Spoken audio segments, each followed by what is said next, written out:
দিকে নিয়ে যাওয়া, মানুষের জীবনের নিরাপত্তা নিশ্চিত করা, এটাই আমাদের রাজনীতি। এই জন্য আমাদের নেতা জনাব তারেক রহমান সাহেবকে ভোট দিয়ে আপনারা জয়যুক্ত করে, ওনার দলকে ভোট দিয়ে জয়যুক্ত করে ওনার হাতকে শক্তিশালী যদি করে,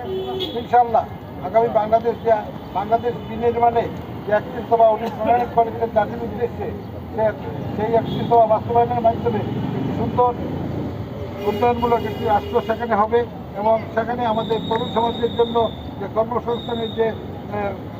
পরিকল্পনা উনি করেছেন, সেই সব পরিকল্পনা ইনশাল্লাহ বাস্তবায়ন করতে পারবেন। তার পাশাপাশি কৃষক সমাজ এবং রোগীদের জন্য স্বাস্থ্য সেবায় যে ওনার পরিকল্পনা, সেগুলো আপনারা এতক্ষণে জেনে নিয়েছেন, সেগুলো বাস্তবায়ন করলে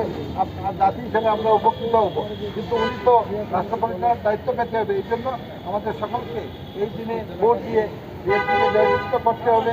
আদারওয়াইজ দেশের ভবিষ্যৎ খুবই অন্ধকার হবে। এই জন্য আপনাদের সকলের প্রতি বিনীত অনুরোধ, আপনারা দয়া করে 12ই ফেব্রুয়ারি